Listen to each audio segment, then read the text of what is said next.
여러분, 지난 한 주간 편안하셨어요? 오늘은 이제 5번째 강의인데 영상으로 강의합니다.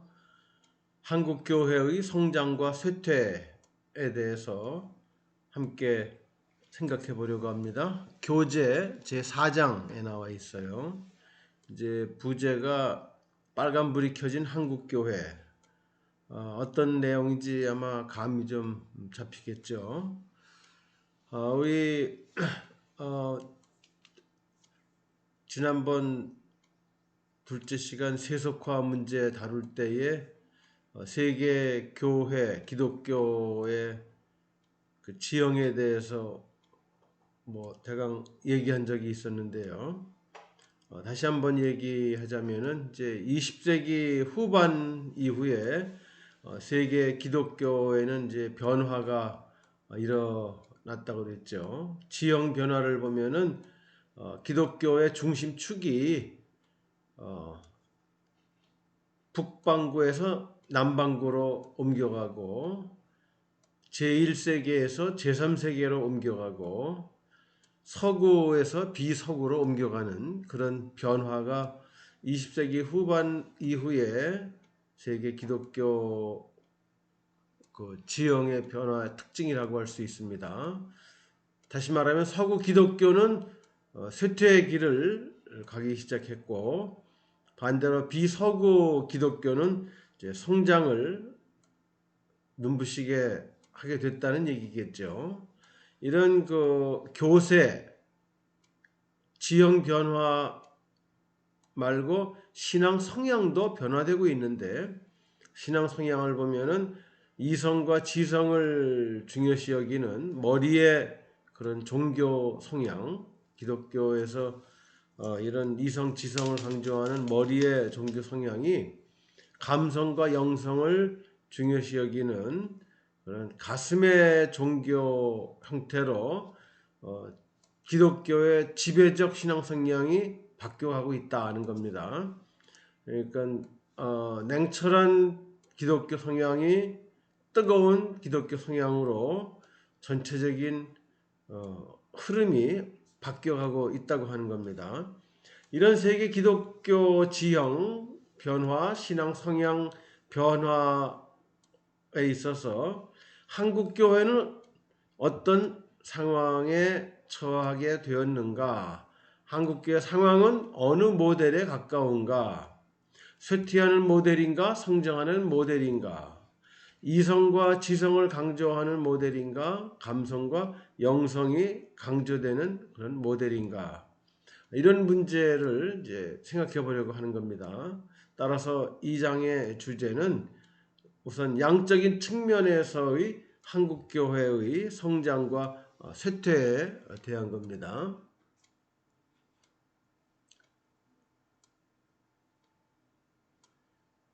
먼저 한국교회의 성쇠 실태에 대해서 살펴보도록 하죠. 한국교회의 그 성장에 대해서는 그동안 많은 학자들이, 전문가들이 아주 극찬을 해왔습니다. 말하자면 한국교회가 대표적인 성장 사례라고 지적을 하는 거죠. 분명히 한국교회는 세계 기독교 역사에 있어서 놀라울 정도로 성장과 성공을 이루어낸 대표적인 사례로 꼽혀왔습니다. 몇 가지 예를 들면 한국교회 성장에 대해서 극찬한 학자들을 보면은 사회학자들이나 종교학자들, 신학자들 상당히 많은데 예를 들면은 대표적인 종교사회학자인 피터 버거는 1960년대, 70년대 세계에서 종교는 세속화 방향으로 갈 수밖에 없다. 그래서 전통적인 종교의 기능과 역할이 축소되고 그 종교의 중심적인 초점은 공적인 영역이 아니라 사적인 영역에 머물 수밖에 없다고 하는 한마디로 얘기해서 종교의 시대가 저물고 있다고 하는 그런 주장을 폈던 대표적인 그 세속화 이론가가 피터 버거인데 이 피터 버거가 1990년대 이후에 서구 기독교 말고 비서구 기독교를 이렇게 연구하다 보니까 비서구 기독교 영역에서는 세속화가 아닌 오히려 종교가 성장하고 발전하는 그런 양상들이 나타나고 있는 것을 이제 보게 되면서 소위 탈세속화라고 하는 주제를 또 발전을 시킵니다. 그러니까 물론 서구 기독교는 세속화되고 있지만 비서구 기독교는 탈세속화되고 있다. 기독교가 다시 성장하고 발전한다는 건데 기독교뿐만 아니라 다른 종교도 마찬가지지만 그 대표적인 예가 한국이라고 지적을 한 바 있어요. 1999년에 이제 세속화냐 탈세속화냐 하는 책을 편집하면서 거기 서문에서 한국을 예를 듭니다. 대표적으로 탈세속화, 아주 교회가 기독교가 다시 크게 부흥하고 성장하는 대표적인 사례로 이제 한국을 꼽았고요.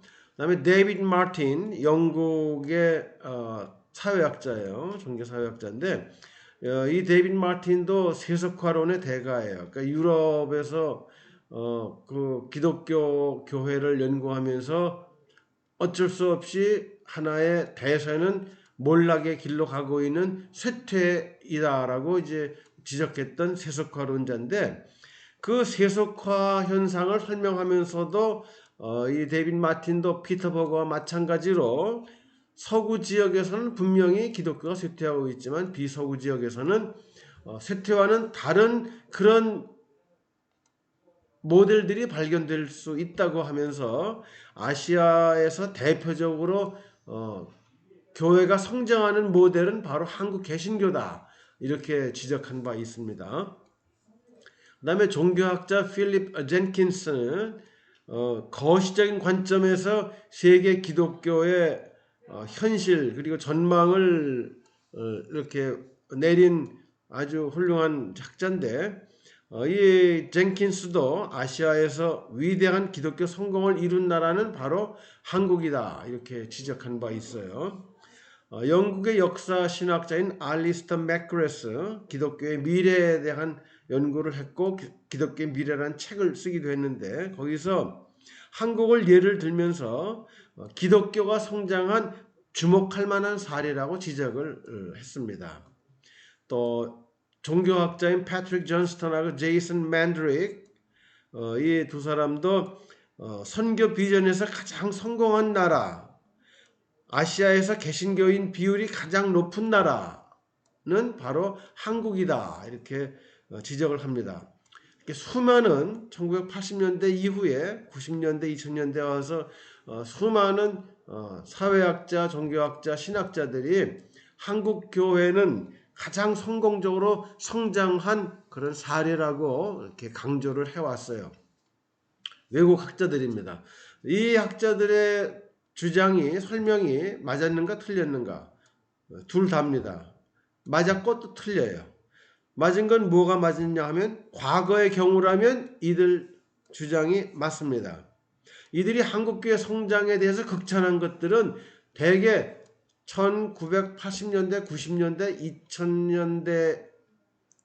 2000년대의 한국의 교회 상황에 대한 자료를 토대로 해서 분석했기 때문에 성장에 대한 이야기를 할 수밖에 없었죠. 그런데 2010년 이후에 나오는 종교 통계에 대해서는 아직 이 학자들이 접해보지 못했기 때문에 2010년 이후 상황을 놓고 보자면 한국교회는 더 이상 성장하지 못하고 있다고 할 수 있어요. 그러니까 2010년 이후 상황을 적용하자면 이 학자들이 한국교회 성장에 대해서 극찬한 것은 틀렸다 이렇게 볼 수 있겠죠.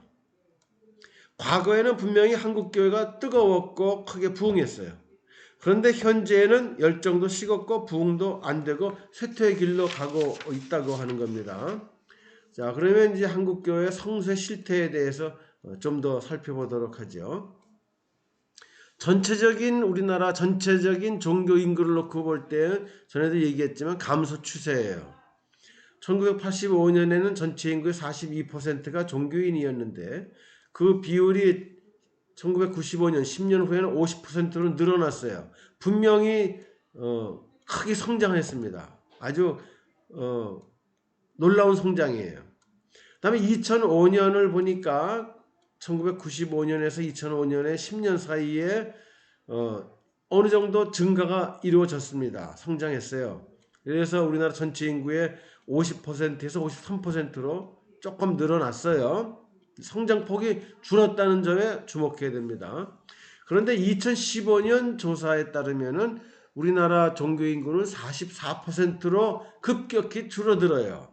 그러니까 2010년대 와서 한국 그 종교인이 감소되면서 한국에도 세속화가 일어나고 있다. 다시 말하면 21세기에 들어와서 한국 종교는 전체적으로 세속화의 방향으로 가고 있다고 하는 겁니다. 그러면 이제 구체적으로 한국 교회만 놓고 이제 보자면은 한국 교회의 성장 실태를 한번 살펴볼게요. 과거에는 눈부시게 성장했다고 그랬죠. 어느 정도 성장했는가 보면은 우선 교회 수에 있어서 1960년에는 5천 개였어요. 한국 교회가 1960년에는 모두 5천 개에 불과했는데 2011년에는 8만 개로 늘어났어요. 그러니까 약 50년 동안 교회 수가 16배로 늘어났어요. 그러니까 정말 놀라운 성장이죠. 교인 수를 봐도 마찬가지입니다. 교인 수를 보니까 1960년에는 한국 개신교인 수가 60만 명이었는데 2015년에는 970만 명이 됐어요. 그러니까 55년간 역시 16배로 늘어났습니다. 놀라운 성장이죠. 그러니까 분명히 한국 교회는 그동안에 지난 몇십 년 동안에 정말 기적같이 눈부시게 성장한 것은 사실입니다. 그런데 그 성장률이 조금씩 낮아지고 있다는 점에 우리는 주목할 필요가 있어요. 성장은 분명히 하고 있지만 옛날 같지 않다는 말이죠. 교회 수를 증가를 보면 1960년에서 70년 사이에는 157%나 증가를 했는데 2000년에서 2011년 사이에는 증가율이 28%밖에 안 돼요. 그러니까 증가폭이 크게 떨어졌다는 걸 알 수 있죠. 자, 교인 수도 마찬가지입니다. 1960년에서 1970년 그 사이에는 412% 무려 412%나 늘어났지만 2005년에서 2015년 사이에는 15% 증가에 그쳤어요. 그런데 이 2005년에서 2015년 사이에 증가했다는 그 통계청 조사 결과가 나오긴 했지만 실제적으로 보면은 이런 증가가 과연 사실인가 의문이 들 그런 자료들이 많이 있습니다. 예를 들면 우리 개신교의 중요 교단 예장통합, 예장합동, 기감, 예장고신, 기장 가장 대표적인 그 교파 6개를 놓고 5개를 놓고 볼 때에 그 교인 수가 2007년에서 2015년 사이에 50만 명이 감소했다는 것으로 나타나고 있어요. 그러니까 모든 교단들이 자체 통계 조사 결과를 보면 최근 한 5년, 10년 사이에 교인 수가 다 줄어들었어요. 그런데 2005년에서 2015년 사이에는 증가한 것으로 통계청 인구조사 결과가 나타나고 있는데 그 증가는 그건 믿을 만한 것인가 하는 데 대해서 많은 논란이 있고 나타나고 있습니다. 어떻게 늘어난 걸로 조사가 나왔을까? 뭐 이단이 증가했다는 이야기, 또 가난한 교인, 그러니까 교회 나가지 않으면서 교인이라고 생각하는 사람이 늘어나니까 교단 통계에는 잡히지 않고 교회 밖에 있는 기독교인들이 있기 때문에 늘어나는 것으로 조사가 됐다는 이야기도 있고, 그런데 어쨌든 2005년에서 2015년 사이에 스스로 기독교인이라고 이야기한 사람은 늘어났지만 최근 5년 통계를 볼 것 같으면 그 증가는 감소로 돌아갔다는 것이 여실히 드러나고 있습니다. 그러니까 전체적으로 보면 1960, 70년대는 급성장했고, 한국교회가 1960, 70년대에 급성장했고 1980, 90년대는 성장이 둔화되다가 2000년대에는 정체에 접어들었고 2010년대 이후에는 쇠퇴하기 시작했다. 이렇게 보는 게 정확한 그 평가일 겁니다. 그럼 그 다음에 기독교 성서의 배경과 요인에 대해서 일반 이론이에요. 한국뿐만 아니라 이제 전반적으로 기독교가 성장하고 쇠퇴하는 현상에 대해서 사회학자들이 연구하면서 그 요인 분석을 했는데 다양한 설명들이 있어요. 기독교가 어떤 환경에서 어떤 이유로 성장하거나 쇠퇴하는가라는 걸 이제 설명해 주는 다양한 이론들이죠. 첫 번째, 수요 측 이론이라는 게 있습니다. Demand Side Theory라고 하는 거예요. 그걸 세속화 이론이라고도 하는 건데, 이 수요 측 이론은 기독교 성서에 대해서 설명하는 내용이 간단해요. 종교에 대한 수요 혹은 요구, demand 혹은 need, 이게 커지면 성장하고 종교에 대한 수요나 요구가 이게 줄어들면 쇠퇴한다는 거죠. 다시 말하면 사람들이 종교를 필요로 하면 종교가 성장하지만 사람들이 종교를 필요로 하지 않으면 쇠퇴한다는 거예요. 그러면 사람들이 종교를 필요로 하거나 필요로 하지 않는 그 근거는 무언가? 우선 합리화 수준이라고 하는 겁니다. 교육 수준과 과학 수준이에요. 교육 수준이 높아지고 과학 수준이 높아질수록 사람들은 종교를 필요로 하지 않게 된다는 이야기입니다. 반대로 교육 수준이 낮고 과학 수준이 낮으면 종교를 필요로 하는 그 수요가 늘어난다는 거죠. 이거 대입시켜 보면은 교육 수준이 낮고 과학이 발달한 나라, 사회에서는 종교가 쇠퇴할 가능성이 많고 교육 수준이 낮고 과학이 발달하지 못한 그런 국가나 사회는 종교가 성장할 가능성이 많다는 거죠. 그 다음에 산업화 수준, 그러니까 먹고 사는 문제와 관련해서 전통적인 농사를 짓는 그런 사회에서부터 이제 제조업이나 공업이 발달한 그런 공업 사회로, 그 다음에 전문업, 서비스업, 이런 3차 산업이 발달한 사회로 이렇게 변화되는 과정을 이제 산업화라고 그러는데, 이렇게 산업화가 이루어질수록 경제적으로는 부유해지죠. 그러니까 농사만 짓고 살아서는 잘 살 수가 없어요. 근데 전문업, 서비스업, 3차 산업이 발달하게 되면 사람들의 생활 수준이 향상되고 경제 수준이 높아지게 되죠. 그래서 산업화가 이루어질수록 실존적으로 사람들은 안전해진다는 거죠. 그걸 실존적 안전 이론이라고 그러는데, 실존적 안전 이론이라고 하는 거는 먹고 사는 문제 다 해결이 되고 또 여러 가지 그 공포와 불안과 위험으로부터 자유를 보장받을 수 있고, 그래서 편안하게 잘 살 수 있는 그런 상황, 바로 이것이 종교에 영향을 미친다는 겁니다. 산업사회일수록 빈곤과 질병으로부터 자유롭고 또 공포로부터 전쟁이라든지 불안, 이런 문제로부터 안전할 수 있는 거죠. 그래서 산업화 될수록 탈종교화가 일어난다고 하는 거예요.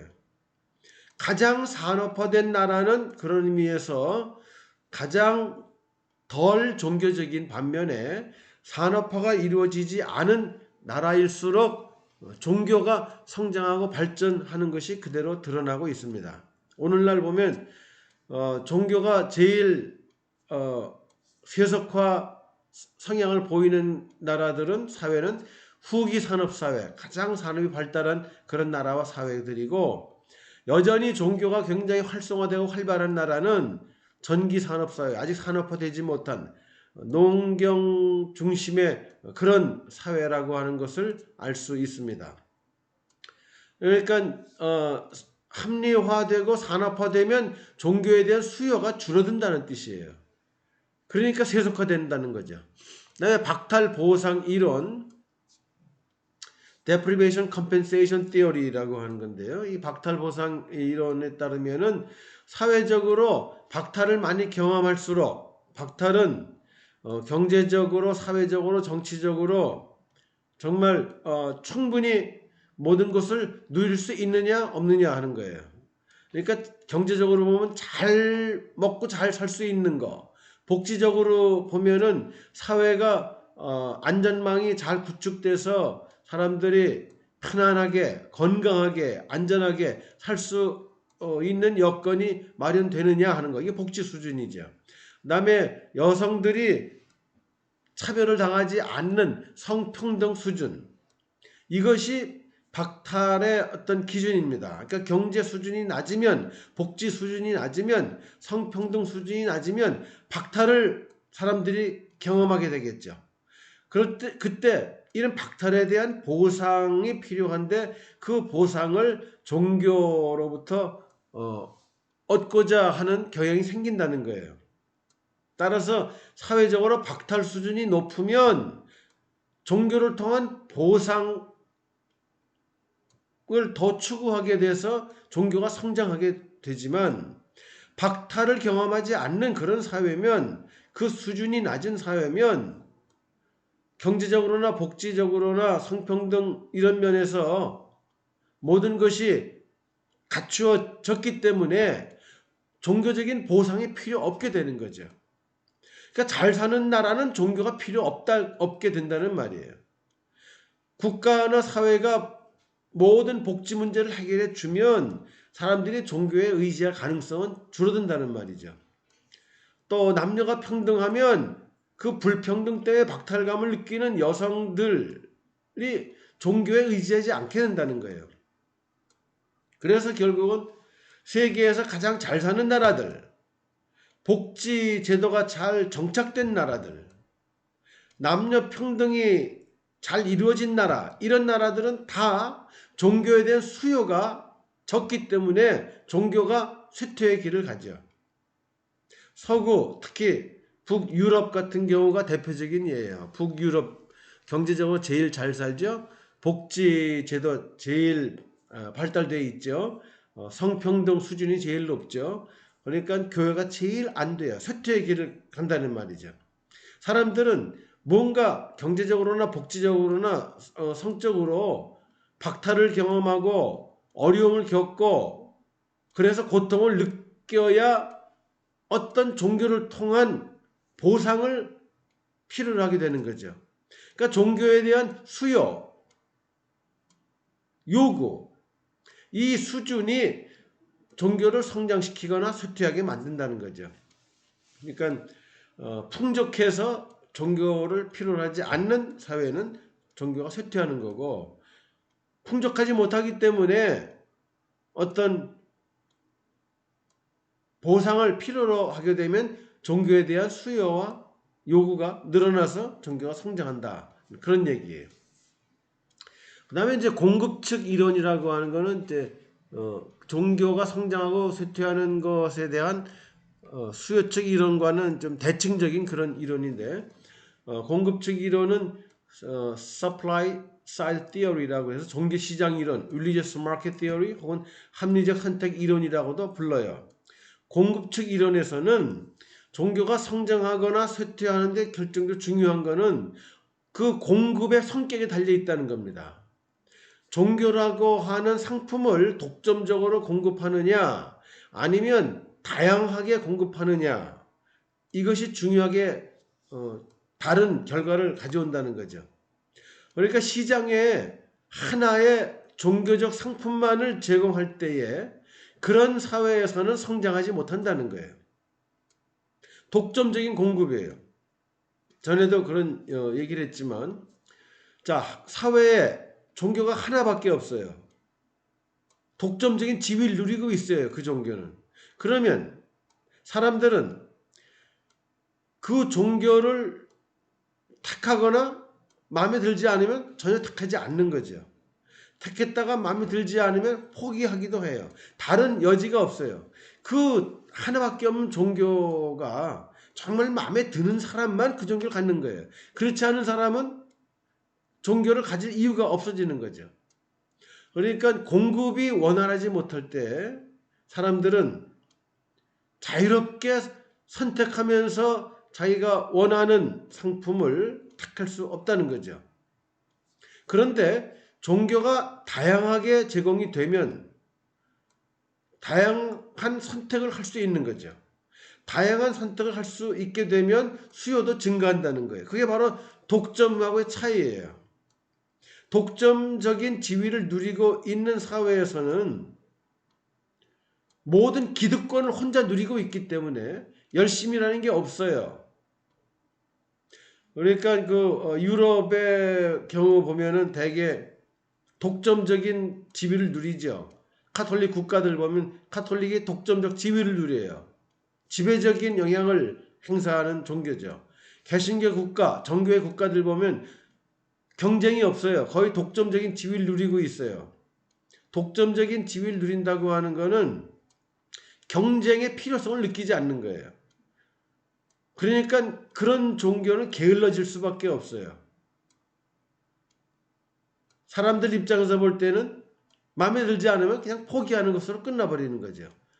그러니까 종교라고 하는 게 굉장히 나태해지고 또 마니리즘에 빠지고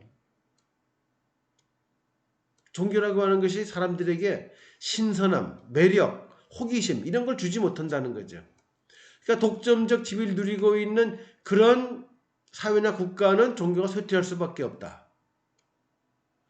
반면에 종교를 다양하게 제공할 수 있는 다원적인 그런 상황에서는 다양한 선택을 할 수 있다. 사람들이 종교를 뭐 A를 선택할 수도 있고 B를 선택할 수도 있고 A를 가졌다 B로 바꿀 수도 있고 또 갖고 있다가 포기할 수도 있고 자유롭게 선택의 폭이 매우 넓기 때문에 포기하기보다는 자기 적성에 맞는 그런 종교 상품을 택할 수가 있는 거죠. 그래서 수요가 증가한다는 거예요.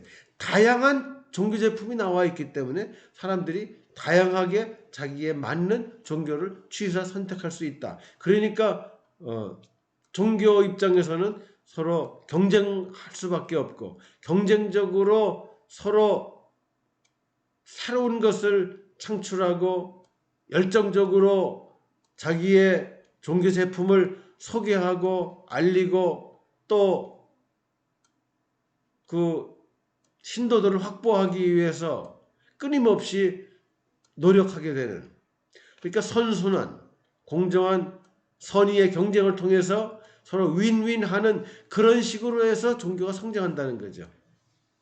그래서 이것을 종교시장 이론이라고도 그런 거예요.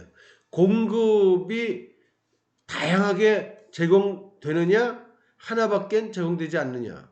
시장에서 다양한 상품이 나와서 다양하게 사람들에게 매력을 주느냐 독점적으로 한 가지 제품만을 내놔서 사람들이 원하지 않으면 포기하게 만드느냐.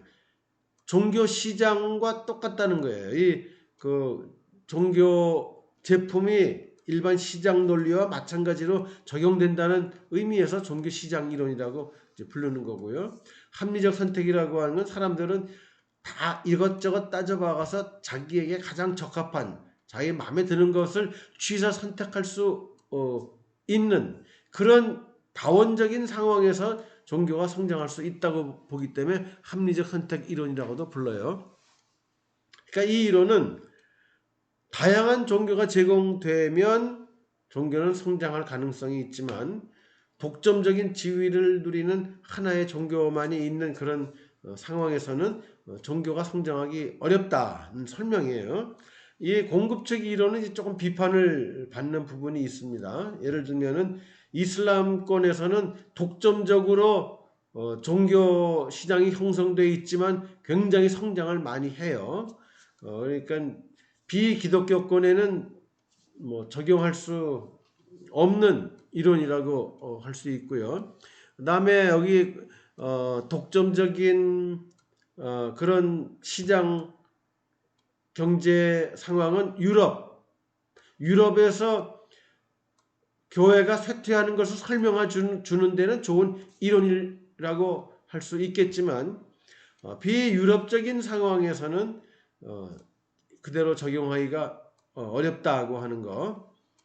근데 한편 이 이론이 또 나름대로 설득력을 가질 수 있는 거는 이제 적어도 미국이라고 하는 사회는 유럽과는 달리 종교적으로 다원주의, 다양한 제품을 제공하기 때문에 서로 경쟁적으로 발전할 수 있다. 미국은 유럽보다는 기독교가 활성화되어 있다는 것을 설명하는 데는 적합할 수 있는 이론이죠. 그 다음에 세 번째, 인구학적 요인. 기독교가 성장하거나 쇠퇴하는 중요한 아마 결정적인 요인 중에 하나예요. 인구학적 요인, demographic factor. 출산율, 이겁니다. 그러니까 출산율이 높으면 종교 인구도 늘어나고 출산율이 낮으면 종교 인구도 줄어들게 된다는 거죠. 그러니까 인구 성장률, 자연 증가율하고 맞물려 있는 거예요. 인구가 줄면 기독교인도 줄 수밖에 없죠. 인구가 늘어나면 기독교인도 늘어나요. 자, 그런데 유럽하고 제3세계 비교해보면 유럽에서는 출산율이 매우 낮아요. 그래서 인구가 줄어들고 있어요. 그러니까 당연히 기독교인도 줄 수밖에 없죠. 근데 제3세계, 특히 아프리카는 출산율이 매우 높아요. 출산율이 높으니까 인구가 크게 늘어나죠. 전체 인구가 늘어나니까 기독교인도 늘어날 수밖에 없어요. 유럽은 아프리카와 비교해 볼 때 아프리카의 출산율은 유럽의 3배예요. 지금 세계에서 가장 기독교인이 빠르게 성장하는 지역은 바로 아프리카죠.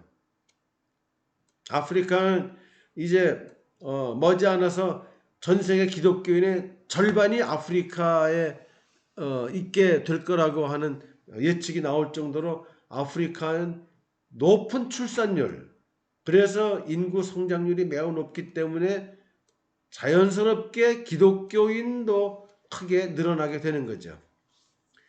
그 다음에 기독교와 이슬람교를 비교해 보면 기독교인 비율은 대체로 세계 인구의 3분의 1 정도인데 이 비율은 한 100년 전이나 지금이나 비슷하게 유지되고 있어요.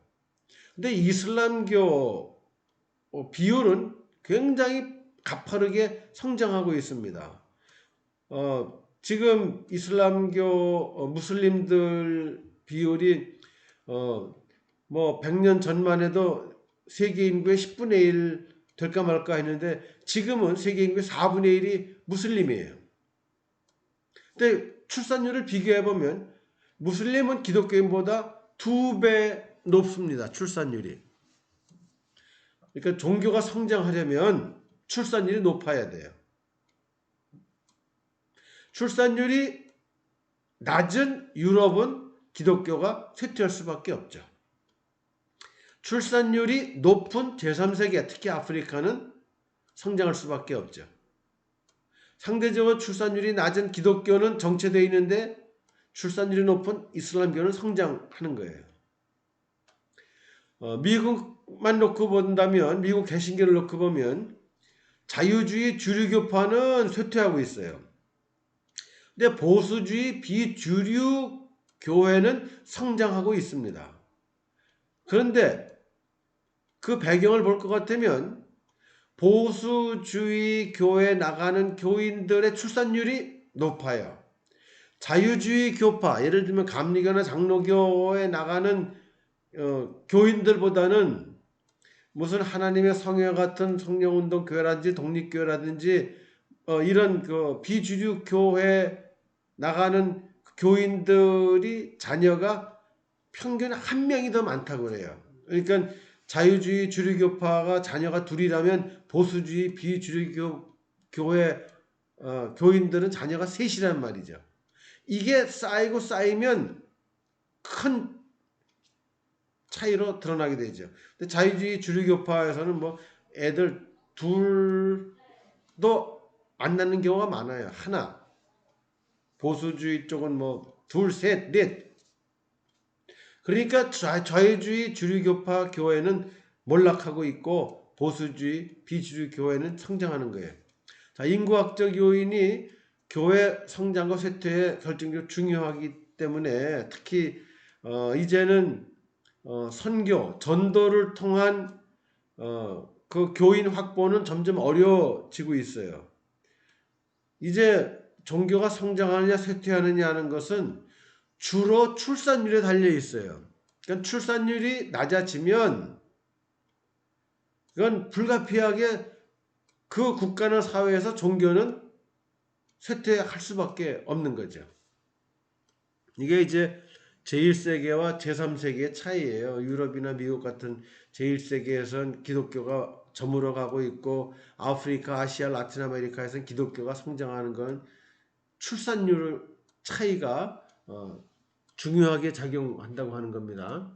그 다음에 이제 문화적 요인, 문화적으로 이제 어떤 사회냐에 따라서 종교가 성장하기에 좋은 토양이냐 아니냐 하는 것이 이제 차이가 드러날 수 있는데요. 루스 베네딕트라고 하는 인류학자는 이제 문화 유형을 아폴로형 문화와 디오니소스형 문화로 이제 크게 구분을 했어요. 아폴로형 문화는 이성, 지성, 합리성이 강조되는 머리 중심의 문화라면 디오니소스 문화는 감성, 감정, 열정 이것이 중요시되는 가슴 문화다. 근데 종교 성장과 쇠퇴에 미치는 영향, 관계성을 볼 것 같으면 이성적이고 지성적인 머리 문화권에서는 종교가 성장하기가 매우 어려워요. 반면에 감성, 감정, 열정 이런 가슴 문화권에서는 종교가 성장할 가능성이 매우 많습니다. 머리로서만 생각하는, 판단하는, 분석하는, 따지는 그런 종교성 문화에서는 성장이 잘 이루어지지 않아요. 그런데 감성과 감정과 열정이 있는 그런 뜨거운 그런 문화에서는 종교가 성장해요. 종교를 아주 열정적으로 표현하고 종교를 열정적으로 전파하는 그런 메커니즘이 가능하기 때문에 그래요. 냉철한 문화, 뜨거운 문화, 종교가 성장하는 토양은 뜨거운 문화예요. 그런데 유럽과 제3세계를 비교해보면 유럽은 다분히 이런 아폴로 문화권입니다. 유럽의 기독교는 상당히 이성적, 지성적이에요. 따지는 거, 합리적이고 논리적이고 분석적이고 그래서 머리로 이해 못하면 받아들이지 못해요. 그런데 이 종교적인 교리나 신학이 상당히 이성, 지성 가지고 설명하기 어려운 부분들이 있죠. 그러니까 유럽의 문화 풍토에서는 이런 지성적인 기독교 문화와 직결되어 있기 때문에 그렇게 뜨겁게 신앙적 열정을 표출하고 전도하고 그런 정서가 유럽에는 없는 거죠. 반면에 아프리카, 라틴 아메리카 그리고 일부 아시아 지역을 보면은 그 감성 문화, 감정 문화, 뜨거움, 열정적인 거. 그래서 신앙적인 표현도 굉장히 아주 가슴에서부터 속에서부터 우러나오는 그런 뜨거움과 열정의 표현 이게 신앙의 모습이죠. 그러니까 아프리카 사람하고 유럽 사람들하고 기독교인들 예배 분위기부터 다르잖아요. 유럽의 교회 가면 기독교는 아주 조용해요. 냉랭하죠. 그리고 설교도 아주 논리적으로 합리적인 그런 메시지 전하는 거. 아프리카 교회는 그냥 모든 교인들이 함께 소리 지르고 춤추고 흔들고 뭐 온몸으로 드리는 열정적인 그런 예배예요. 설교도 아주 사람들을 흥분시키고 감동시키는 그런 뜨거운 그런 설교. 라틴 아메리카도 비슷해요.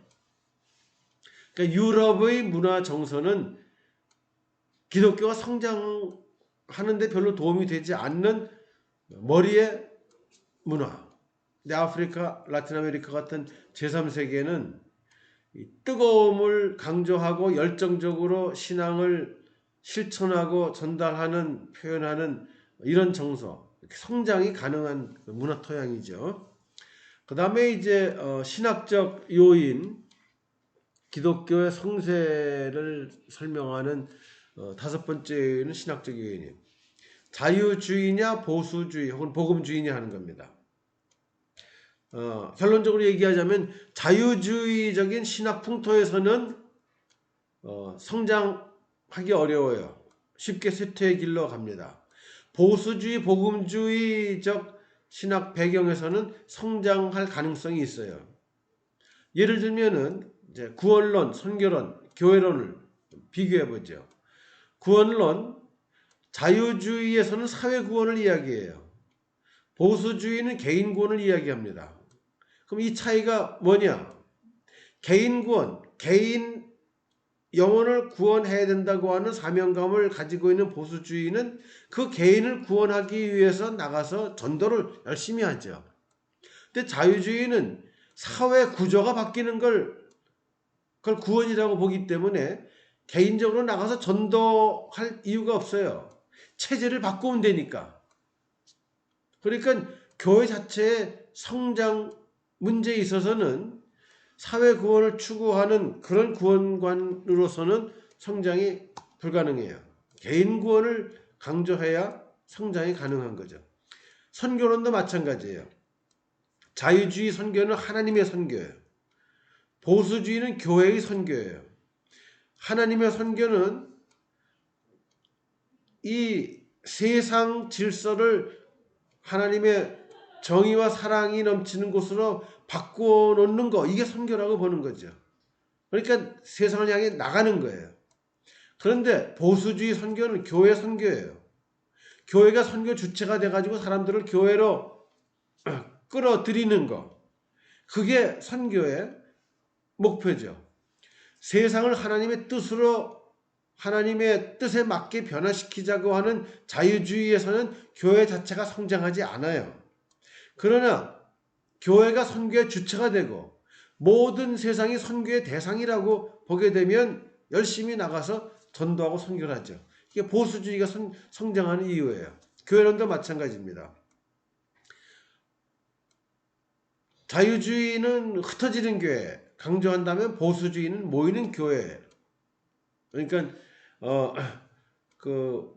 자유주의는 going structure, 보수주의는 coming structure.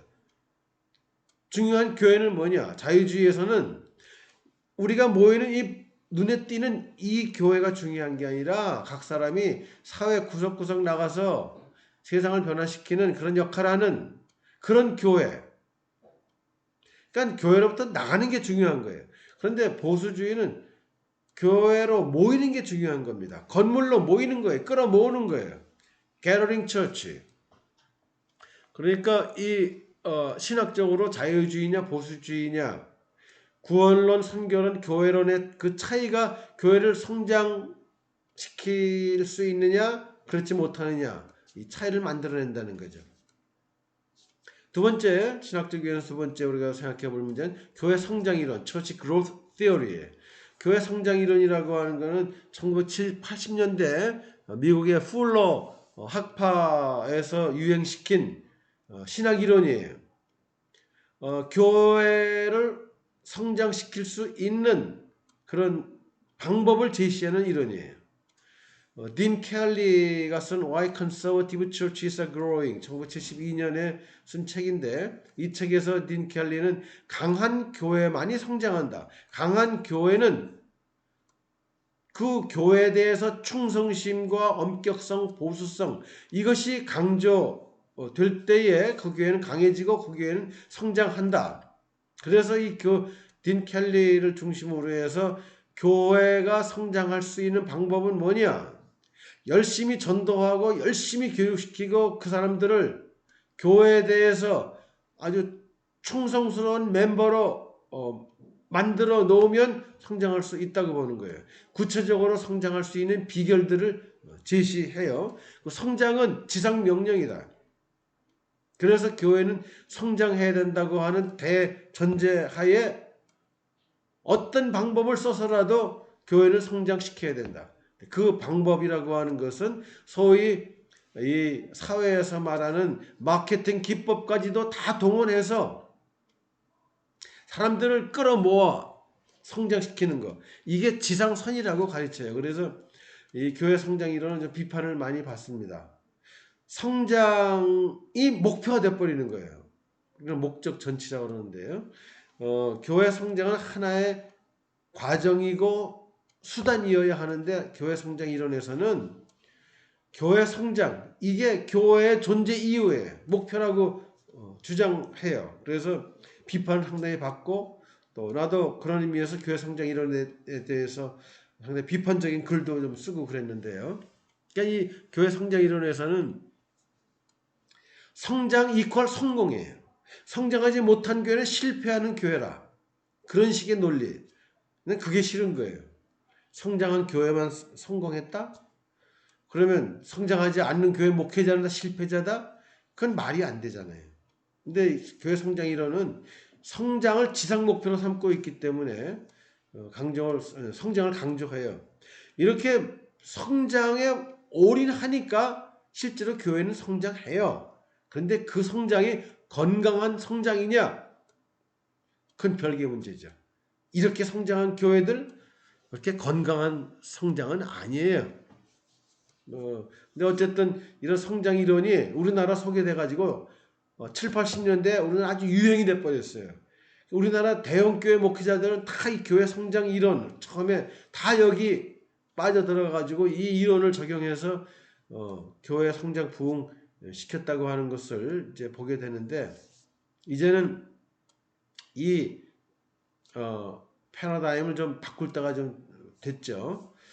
그다음에 근데 이 교회 성장 이론 보수적 그래서 이 교회 성장 이론이 나온 다음에 딘 켈리가 쓴 책도 왜 보수적인 교회가 성장하는가.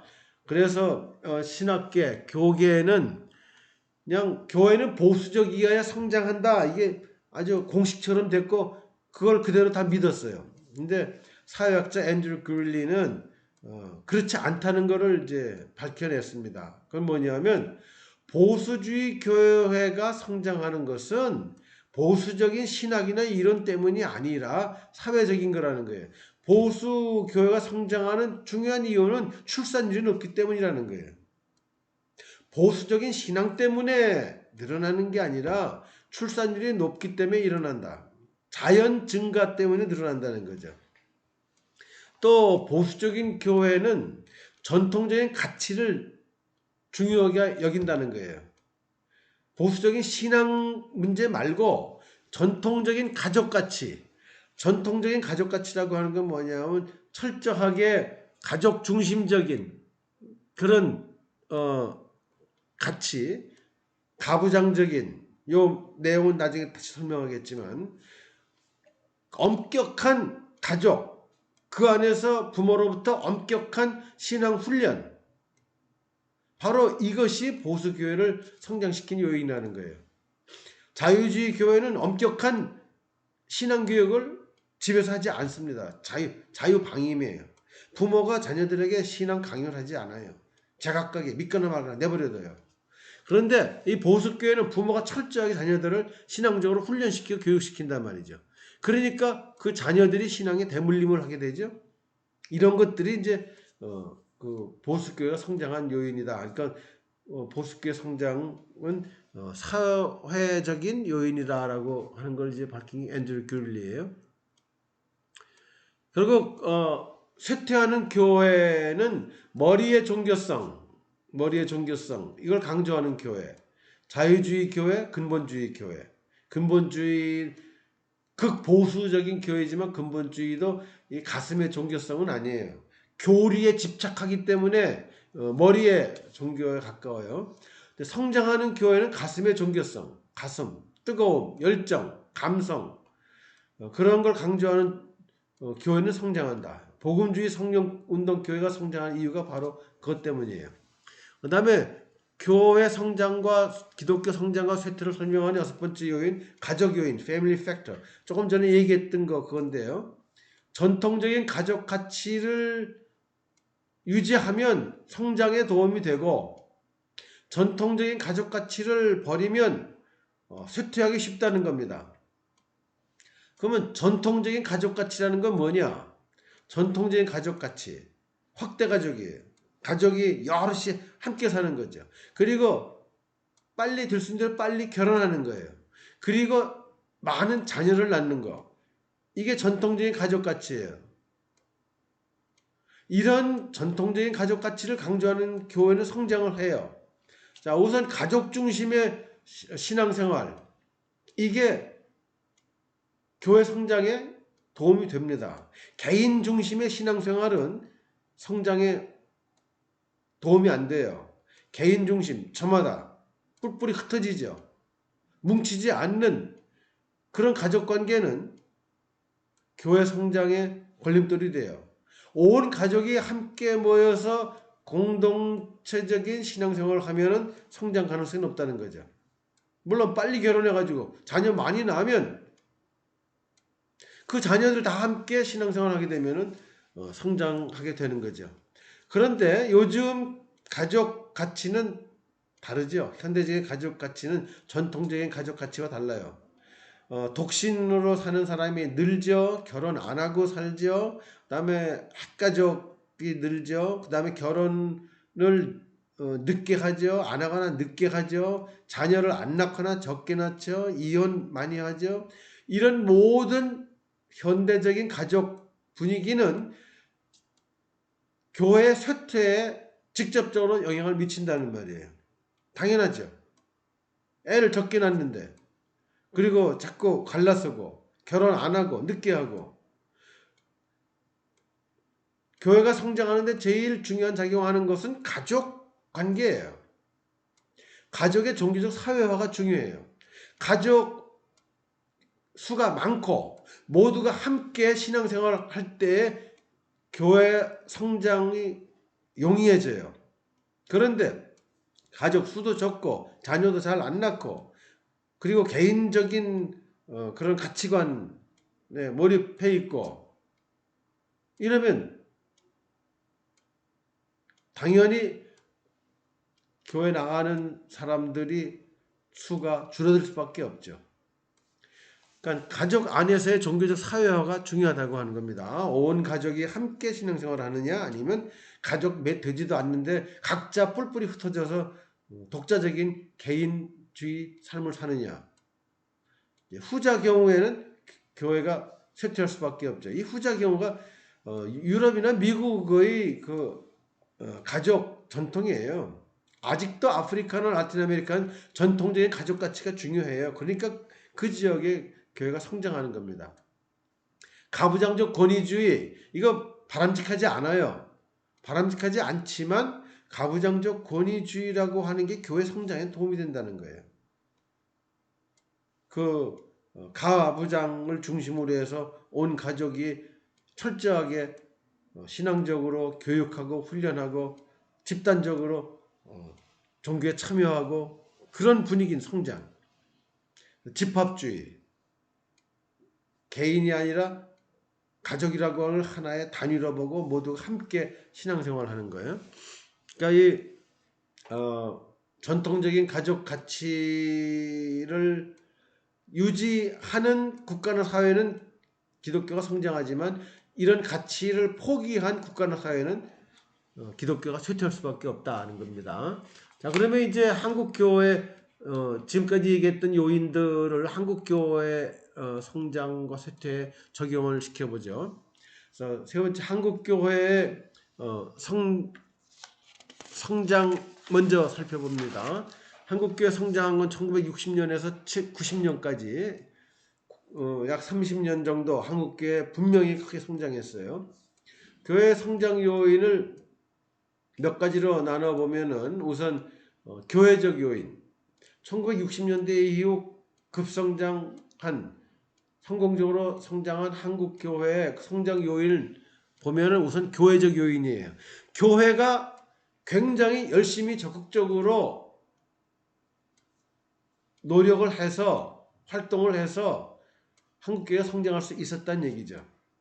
교회적 요인 첫 번째는 교회 신앙운동. 교회마다 뜨겁게 부흥운동, 복음운동, 성령운동을 전개했어요. 개교회적으로 지방회적으로 연회적으로 교단적으로 초교파적으로 대대적인 부흥운동, 복음운동이 60년대부터 한국 교회를 휩쓸고 지나갔어요. 아주 뜨거운 신앙적 열정이 한국 교회에 퍼져나갔다는 말이죠. 신앙운동 6, 70년대 80년대 한국 교회들을 보면은 정말로 부흥의 열정, 복음의 열정, 뜨거운 성령의 기운, 이것이 넘쳐났어요. 물론 이제 이런 운동을 번영의 복음이라고 해서 비판을 하기도 해요. 어떻게 해서 이렇게 어떻게 해서 이렇게 부흥운동, 복음운동, 성령운동이 활기를 띠게 되느냐 하면은 축복이라는 개념하고 맞물려 있기 때문에 물질적인 축복, 건강의 축복, 그다음에 매사 하는 일에 있어서의 축복, 그런 것을 준다고 하는 약속과 맞물려 있으면서 부흥운동, 복음운동, 성령운동이 일어났기 때문에 그런 복음을 이제 번영의 복음이라고 평가를 하기도 하지만 어쨌든 간에 뜨거운 신앙운동이 불같이 일어났던 건 사실이에요. 이런 운동이 있어야 성장합니다. 유럽 교회가 몰락하는 이유는 유럽에는 부흥운동, 복음운동, 성령운동이라는 게 아예 없어요. 성장할 수가 없는 겁니다. 그런 교회 토양에서는. 그 다음에 교회 프로그램. 60년대, 70년대 쭉 한국 교회를 보면은 열심히 성경을 연구하는 그런 분위기가 확산돼요.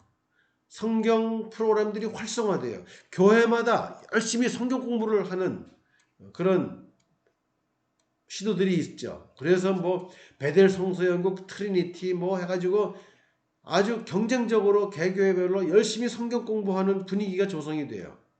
그리고 기도회 다양하게 교회 안에서 또 기도원 가서 산속에서 여의도 광장에서 체육관에서 개인적으로 집단적으로 모여서 기도하는 분위기가 굉장히 또 조성이 됩니다. 근데 분명한 거는 열심히 성경 읽고 기도하는 사람들이 전도하지, 성경 안 읽고 기도 안 하는 사람이 전도하는 거 난 거의 못 봤어요.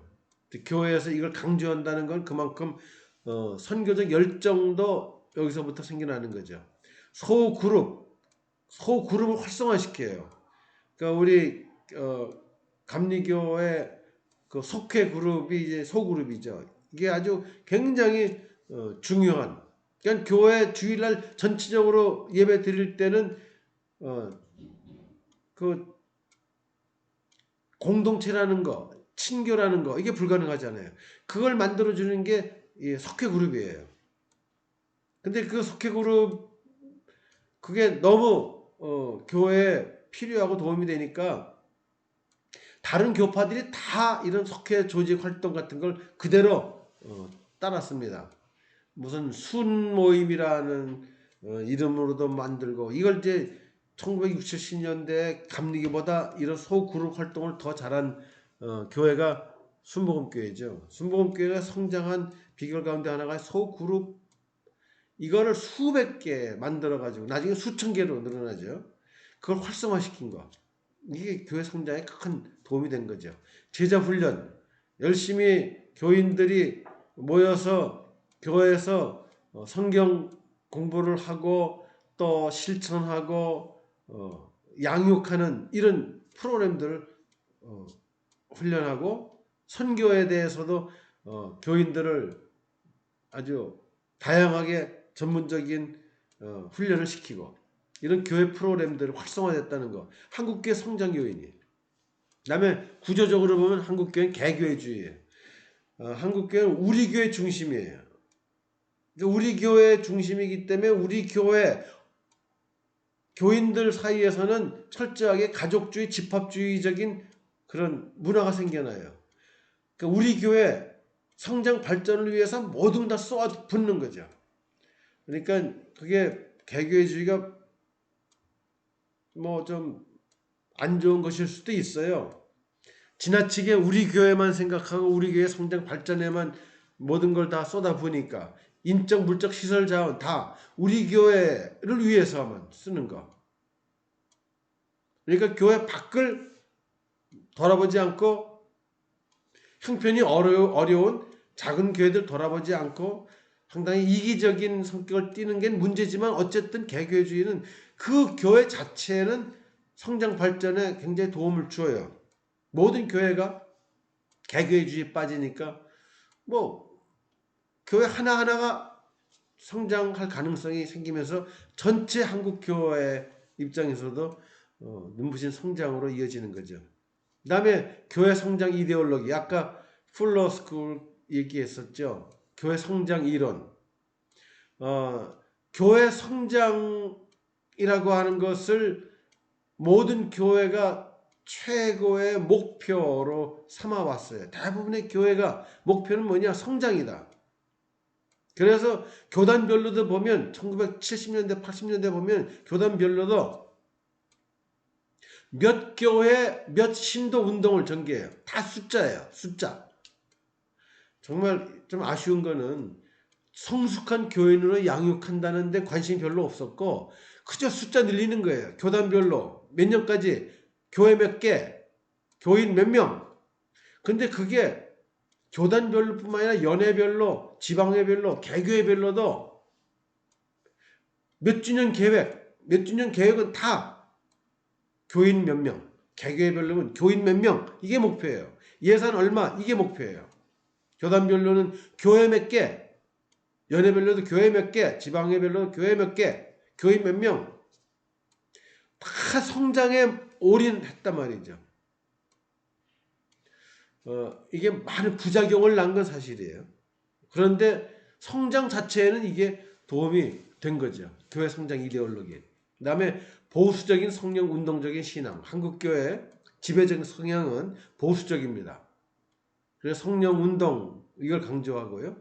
그래서 한국교회가 1960년대부터 한 90년까지 약 30년간 크게 성장을 했던 거예요. 두 번째는 이제 상황적 요인이에요. 성장의 상황적 요인. 교회 자체의 그런 열정적인 노력이 한국교회 성장에 도움이 됐지만 보다 더 중요한 것은 상황적 요인. 교회가 성장할 수 있는 토양이었다는 말이에요. 우선 정치적 요인을 보면 1960년대, 70년대 우리나라 정치 상황 80년대까지 이어지지만 어떤 거였냐면은 군부 독재, 장기적인 군부 독재 체제죠. 정치적으로 비민주적인 인권이 탄압되고 그리고 정치적으로 공포와 불안이 조성되고 반공 이데올로기, 안보 이데올로기로 사람들을 상당히 불안하게 만들고 반대할 자유는 없고 이런 독재 체제 이런 상황에서 사람들은 마음의 긴장과 공포와 불안을 느끼게 되는데 이런 정치적인 공포와 불안, 긴장 이런 상황에서 마음의 평안을 제공해 줄 수 있는 건 바로 종교예요. 정치적으로 불안할수록 사람들은 종교를 찾게 돼요. 전쟁이 있다든지 어떤 심각한 대립과 갈등과 긴장이 조성되는 그런 공포 분위기에서 사람들은 종교에 더 의지하게 된다는 말이죠. 마음의 평안. 사람들은 언제 제일 종교에 의지하게 되느냐? 전쟁이 있을 때. 언제 사람들은 기도를 제일 많이 하느냐? 전쟁이 있을 때. 지금 저 푸틴 이 아주 사탄 같은 독재자가 나타나가지고 우크라이나에 침공해서 지금 인류 평화가 크게 위협받고 있잖아요. 이런 상황에서 오히려 사람들은 더욱더 종교를 찾게 되고 의지하게 되는 거예요. 자, 우리나라가 6, 70년대 정치적으로 공포와 긴장과 불안이 만연했기 때문에 오히려 사람들은 그 문제를 해결하기 위해서 종교를 찾게 됐다. 마음의 평안을 제공하는 거죠. 근데 이런 마음의 평안을 제공하는 게 기독교만이 아니죠. 불교도 사람들에게 마음의 평안을 약속해요. 그러니까 마음의 평안을 원하는 사람들은 교회로 가든가 성당으로 가든가 절로 갈 가능성이 많다고 하는 거죠. 그 세계적으로도 보면 정치적으로 안정되어 있는 나라는 종교가 잘 안 됩니다. 정치적으로 문제가 많고 긴장과 공포, 불안이 있는 그런 나라에서는 종교가 성장하고 잘 돼요. 오늘날 종교가 가장 성장하는 나라들을 보면 정치적으로 문제가 많은 나라들이에요. 그 다음에 경제적 요인. 우리나라 1960, 70년대 굉장히 가난했죠.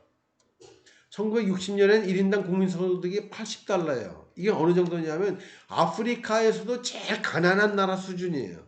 세계에서 최빈국. 정말로 먹을 거 없어서 고통을 겪었던 시대 1950, 60년대예요. 진짜 가난했죠. 1970년 가서야 겨우 1인당 국민소득 250불이에요. 1980년 1700불이에요. 자, 6, 70년대 우리나라 너무너무 가난했어요. 배고프고 이런 굶주림, 절대 빈곤, 그건 절대적 박탈감을 초래하는 거죠. 이런 박탈감, 빈곤, 굶주림 이런 상황에 있을 때 사람들은 어떤 정신적, 물질적, 육체적 보상을 더 찾게 되는데 종교가 바로 이걸 약속한다는 말이에요. 종교가 정신적으로, 물질적으로, 육체적으로 풍요함, 안전, 여유 이것을 제공하겠다고 약속하면 박탈감 느끼는 사람들은 종교에 더 열심히 빠지게 되겠죠. 그래서 이런 삼박자 기복신앙이라고 불리우는 물질과 마음의 평안과 건강을 약속하는 그런 종교들 다 성장한 거예요. 우리 기독교가 성장한 건 바로 이런 박탈감에 대해서 이런 보상을 약속했기 때문에 그래요. 믿으면 잘 살게 된다. 믿으면 마음이 평안해진다. 믿으면 건강해진다. 종교를 통해서 이 문제 해결될 수 있다. 그 문제 해결을 기대한 사람들은 종교를 찾게 되는 거죠. 그러니까 기독교뿐만 아니라 이런 보상 약속은 불교 참 잘하죠. 기독교보다 더 잘할 수도 있어요. 기복 종교라고 불리니까. 그러니까 물질, 마음의 평안, 건강 이거 약속하는 모든 종교들, 모든 교회가 다 성장하는 거예요. 이걸 기대하고 사람들이 몰려드는 거죠. 그런 의미에서 세계에서 이런 박탈 수준이 제일 높은, 다시 말하면은 경제적으로 가장 가난한 나라들일수록 종교가 성장해요. 경제적으로 가장 잘 사는 나라일수록 종교는 쇠퇴하고 있어요. 이거는 박탈 보상, 아까 박탈 보상 이런 얘기했었죠. 그게 우리나라에도 그대로 적용이 되는 겁니다. 그 다음에 사회 구조적 요인 세 번째. 자, 우리나라가 이제 1960년 그렇게 가난하다가 이제 조금씩 변화가 일어나게 돼요.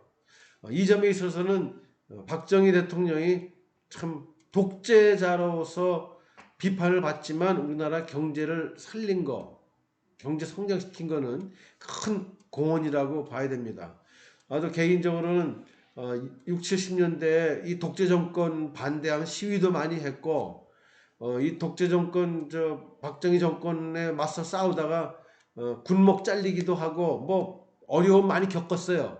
그러나 결과적으로 우리나라가 가난에서부터 벗어나게 한 그 공은 우리가 인정할 수밖에 없어요. 왜냐하면 1960년대 우리나라처럼 가난했던 나라 가운데서 우리나라처럼 잘 살게 된 나라는 대한민국밖에 없기 때문에 그래요.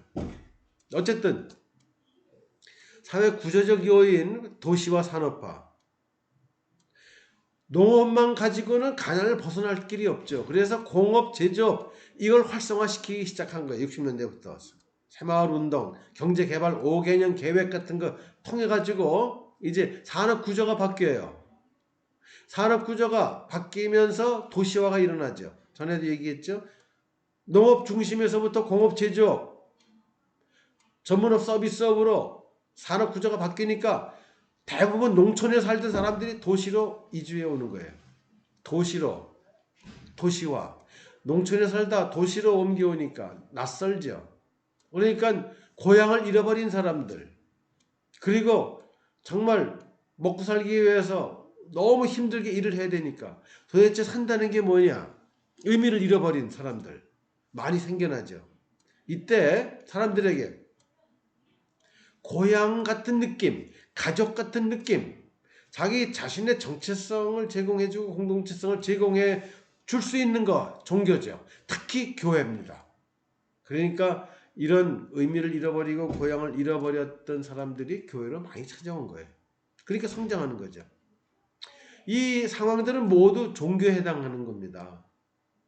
그러니까 한국 교회가 성장할 수 있었던 요인이 뭘까요? 옛날에 물어보면은 대부분의 목회자는 성령의 역사라고 이렇게 얘기를 합니다. 했어요. 근데 내가 성령의 역사 맞습니다만 성령의 역사라고 간단히 볼 수 없는 게, 이 한국 교회가 성장했던 그 기간에 기독교만 성장한 게 아니고 불교도 성장하고 심지어는 사이비종교까지 다 성장했거든요. 그럼 그것도 성령의 역사라고 얘기할 수 있을까요? 그러니까 한국 교회 성장에는 교회적 요인이 매우 중요해요. 그러나 성장할 수밖에 없는 상황적 요인이 있었다는 거죠. 그 요인은 다른 종교에도 적용이 되는 겁니다. 그래서 이 기간에 한국 교회가 성장했던 그 기간에 다른 종교 다 성장했어요. 그리고 한국 교회가 성장이 약화될 때 다른 종교도 다 약화되기 시작해요. 한국 교회가 쇠퇴의 길로 갈 때 다른 종교도 쇠퇴의 길로 갑니다. 이게 상황적 요인 때문에 그런 거예요. 그다음에 세 번째, 법적 요인. 한국 교회가 성장할 수 있었던 법적 요인은 우선 국가와 종교의 분리. 우리나라는 법적으로 정교 분리. 그래서 국가가 종교에 간섭하지 않고 신앙의 자유를 주는 거예요. 신앙의 자유, 포교의 자유. 그러니까 마음 놓고 실정법에만 어긋나지 않는다면은 선교하고 전도하는 것이 뭐 전혀 문제가 되지 않는 거죠. 그래서 이런 종교 분리라고 하는 거, 신앙의 자유, 이게 법적으로 보장되는 것이 성장에 도움이 된 거고요. 그다음에 종교적 다원주의 상황.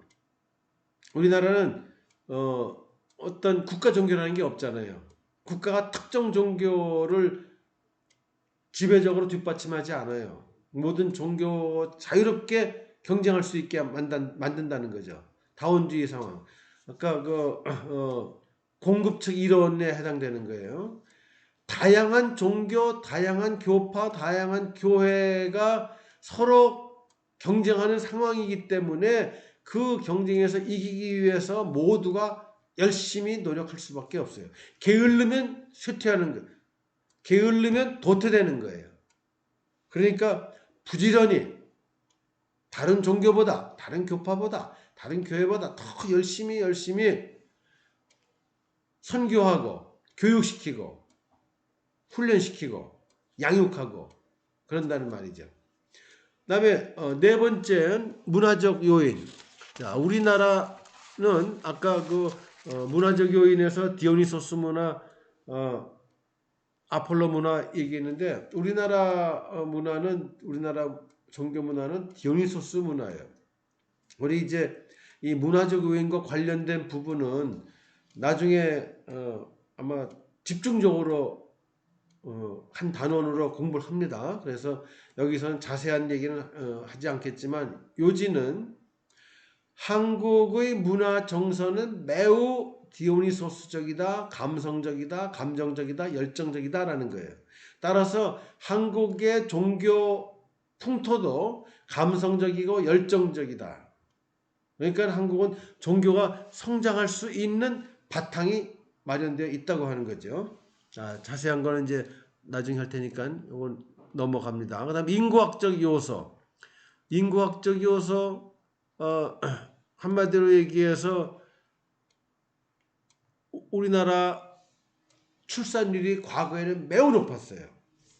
예를 들면 1970년에는 4.53. 그러니까 부부가 4명 내지 5명의 아이를 낳았다는 말이죠. 부모가 교회 다니면은 이 5명을 끌고 나가잖아요. 그리고 성장할 수밖에 없잖아요. 그 부모가 가더라도 5명이 또 5명씩 나와봐요. 이건 아주 기하급수적으로 늘어날 수밖에 없죠. 자, 우리나라 과거에 교회가 급성장했던 또 하나 이유는 이렇게 애를 많이 낳아서다라고 하는 거예요. 자, 그런데 1990년대 이후에는 한국교회가 쇠퇴하기 시작했다고 그랬죠. 쇠퇴한 그 요인 몇 가지로 한번 나눠보면요. 자, 우선 상황적 요인. 상황이 바뀐 겁니다. 우리 성장할 때 상황 얘기했었죠. 정치적으로 불안하고 경제적으로 가난하고 뭐 이런 것들.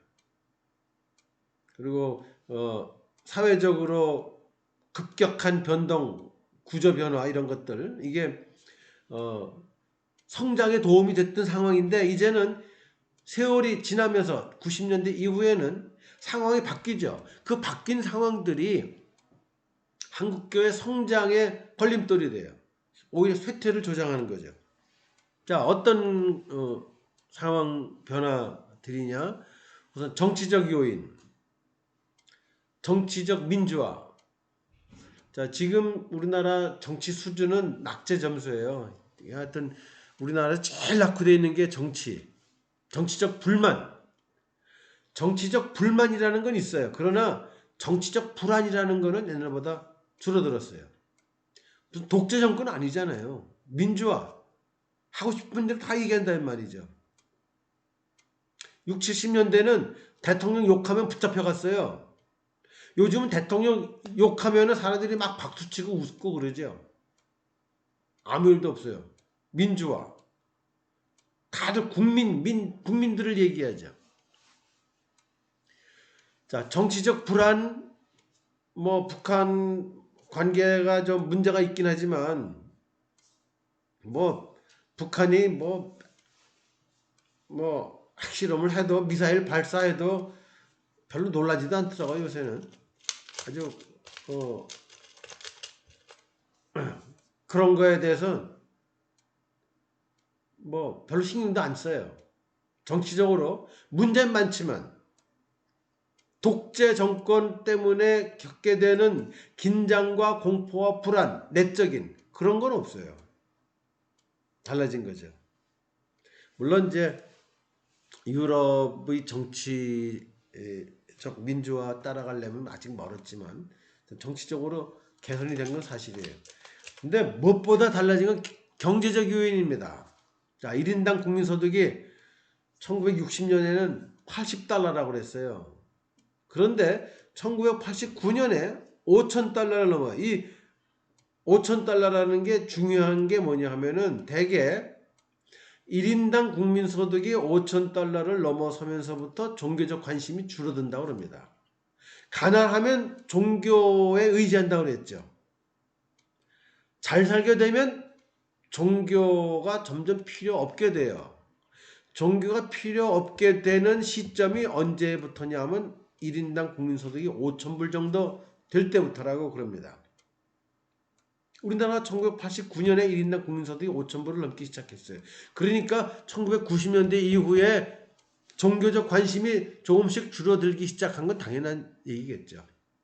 자, 그러다가 이제 지금 얼마냐? 43,000불입니다. 세계에서 가장 잘 사는 나라 가운데 하나가 됐어요. 뭐 머지않아서 5만 불 얘기하는데 그건 이제 가봐야 알겠지만 너무 잘 살아요. 물론 그런 걸 체감하지 못하는 사람들이 있죠. 특히 코로나 때문에 자영업자들, 영세업자들 굉장히 어려움을 겪고 있는 건 사실이지만, 그러나 전체적으로 볼 때 1인당 국민소득 4만 불 넘는다고 하는 건 굉장히 부자 나라 됐다는 뜻입니다. 잘 먹고 잘 살게 됐어요. 따라서 절대적 박탈감 감소됐습니다.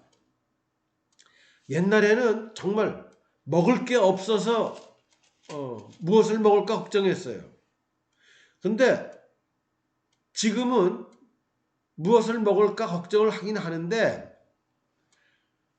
소고기를 먹을까 돼지고기를 먹을까 회를 먹을까 닭을 먹을까 뭘 먹을까 걱정한다는 말이에요. 지금은 먹을 게 너무 많아졌어.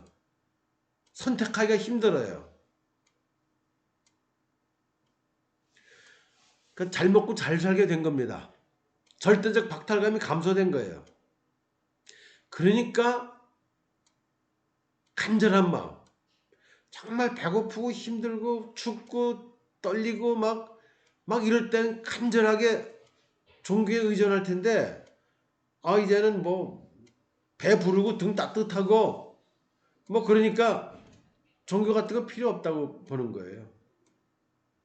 그러니까 수요 측이론 아까 나왔죠. 종교에 대한 수요, 요구가 감소되는 거예요. 아주 경제적으로 힘들고 어려워야 종교를 찾게 되는데,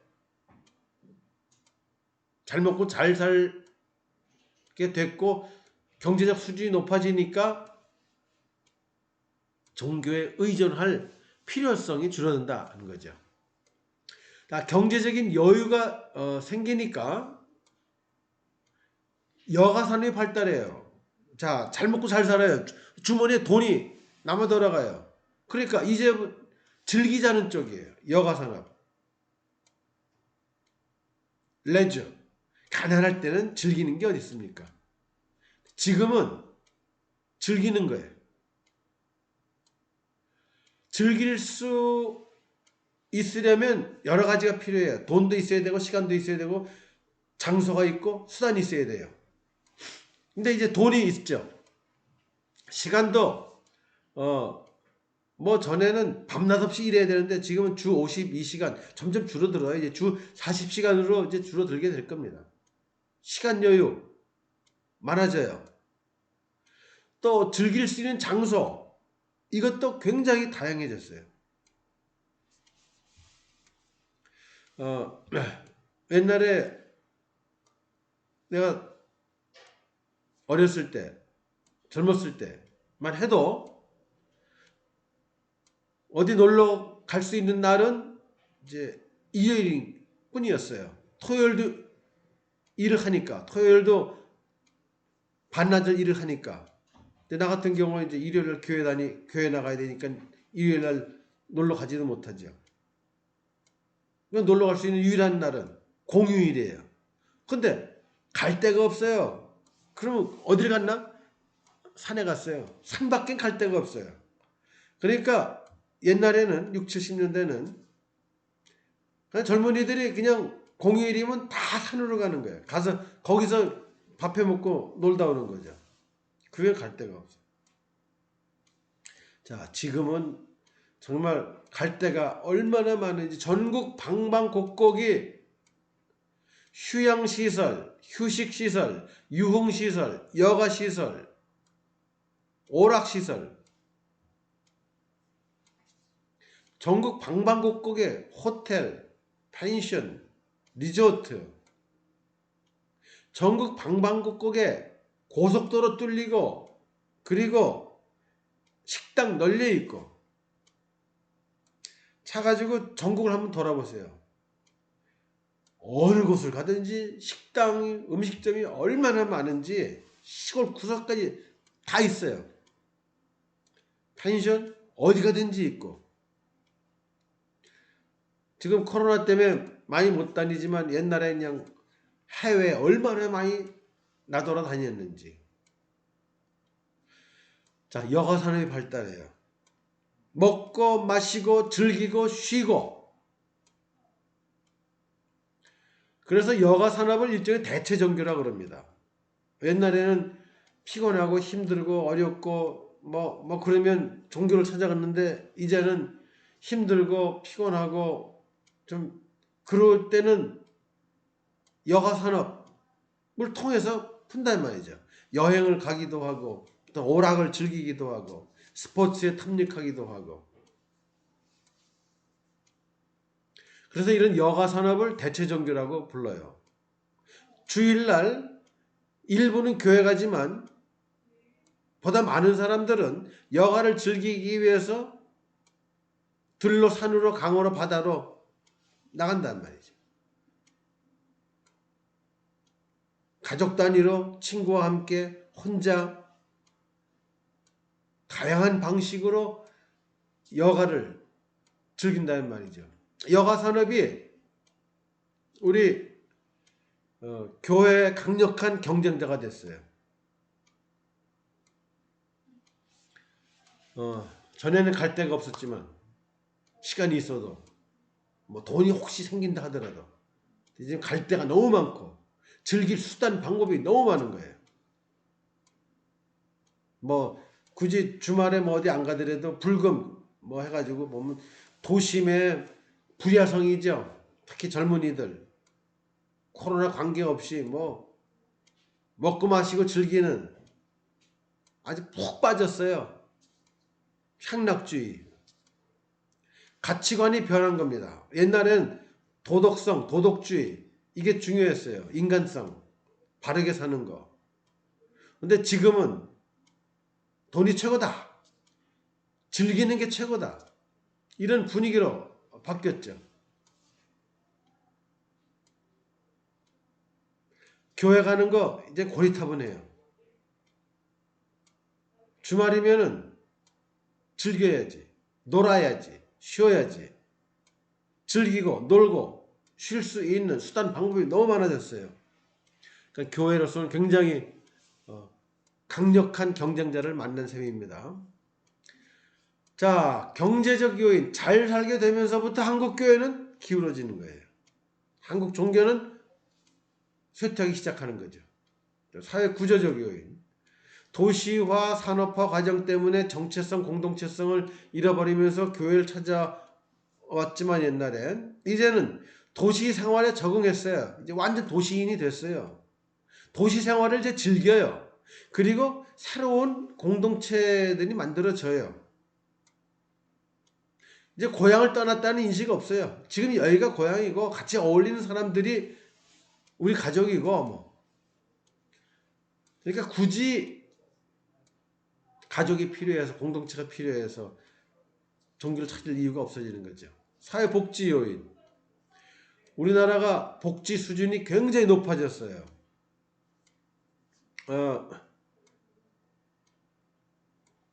사회복지 수준이 높아졌다는 건 사회적으로 보장해 준다는 뜻이죠. 건강보험은 우리나라 세계 최고 수준이에요. 너무너무 잘 돼 있어요.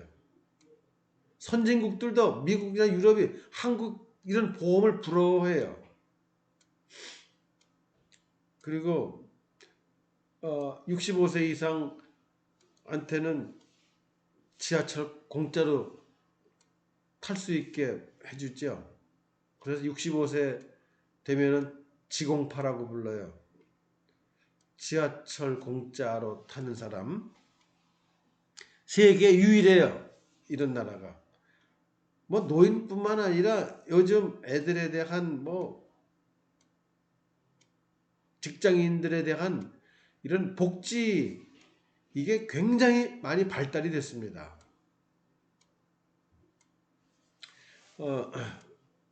우리 장인어른이 지금 102세예요. 그런데 나라가 이 할아버지를 돌봐주는 거예요. 사람을 고용해가지고. 나라가 돈을 줘서 간병인이 오전 오후 와서 돌봐드려요. 야, 이런 나라가 또 어디 있습니까? 옛날 같으면은 그 노인 가족들이 희생하면서 돌봐드려야 되는데 이제는 전문적으로 돌보는 사람이 와요. 나라에서 다 대줘가지고. 자, 사회복지 수준이 굉장히 높아졌어요.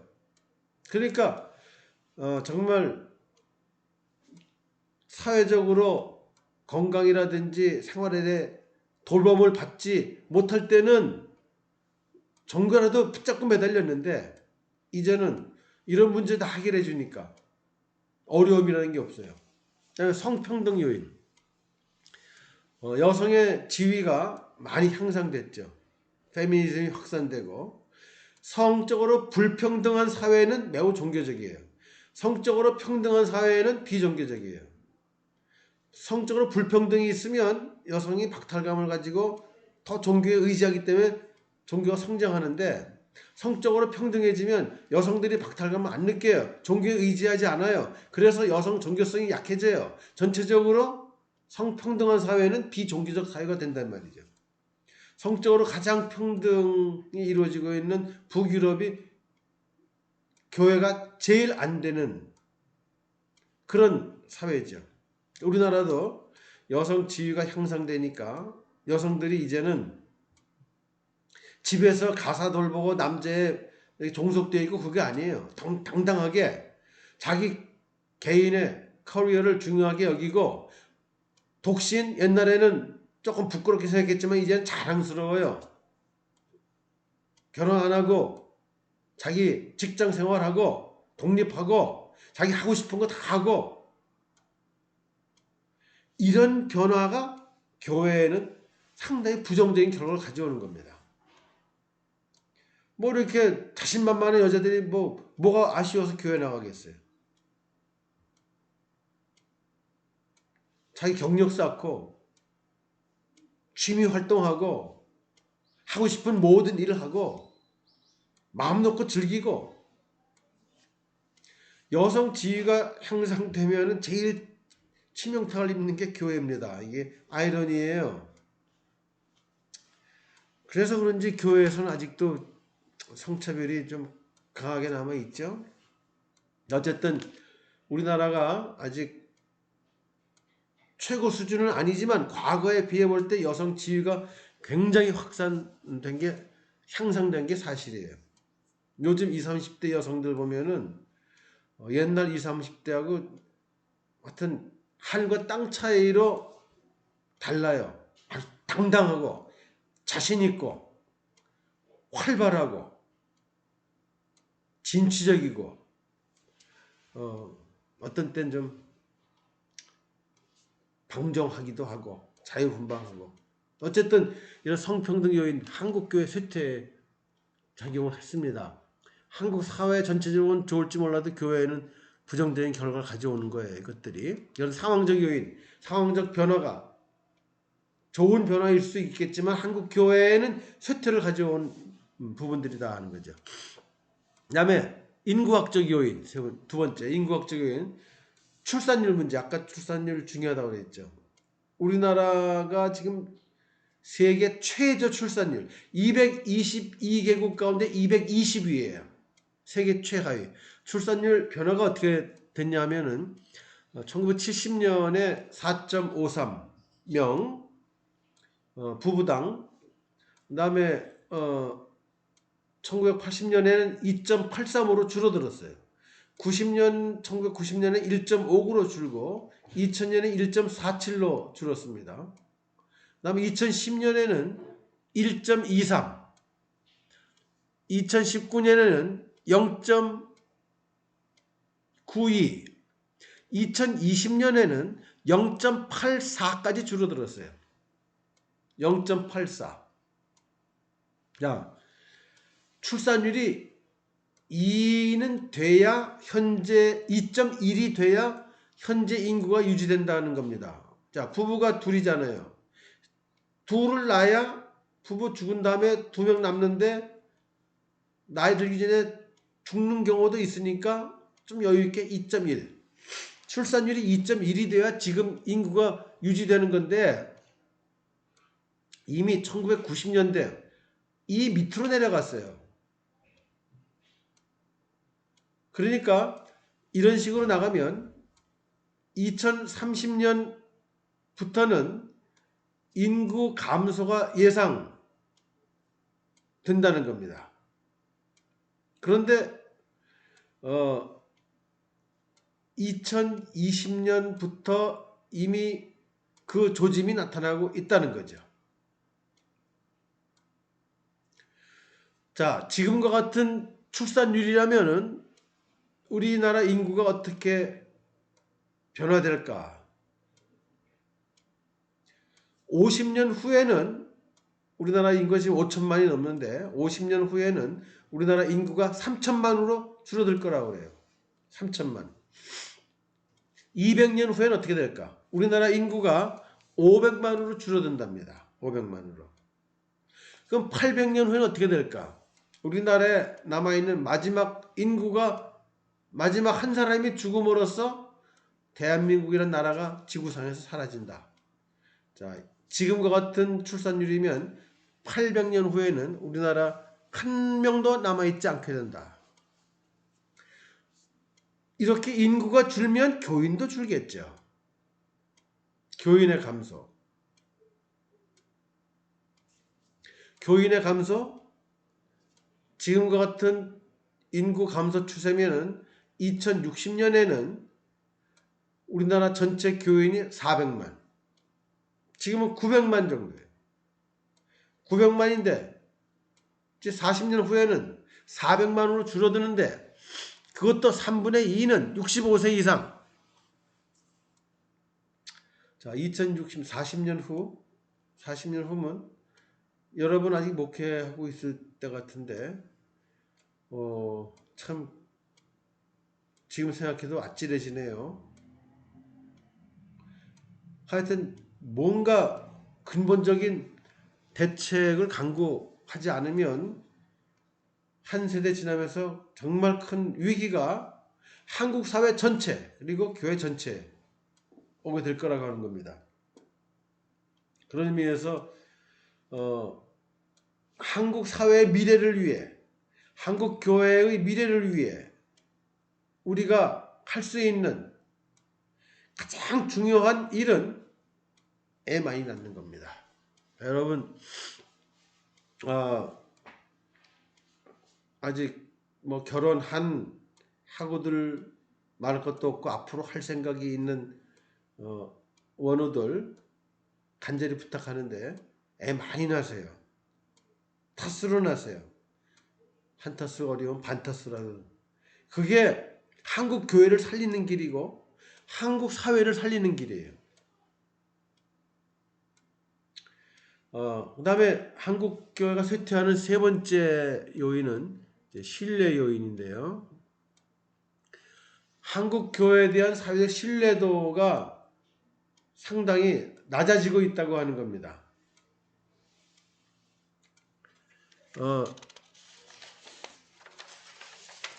한국 교회에 대한 사회적인 존경과 신뢰 수준이 떨어지고 있다고 하는 거예요. 1960, 70년대만 해도 한국 교회는 사회적으로 긍정적인 평가를 받았어요. 보수적인 교회는 힘들고 어려웠던 사람들에게 위안과 희망이 됐고, 좀 진보적인 교회는 구조적인 문제를 변화시키는 사회운동을 통해서 인정을 받고, 그래서 60, 70년대는 한국교회가 사회적으로 존경과 신뢰를 받았던 시기예요. 그런데 1990년대 이후부터는 사회적 공신력을 잃어버리고 신뢰를 잃기 시작해요. 그러면서 반개신교 운동이 일어나는 거죠.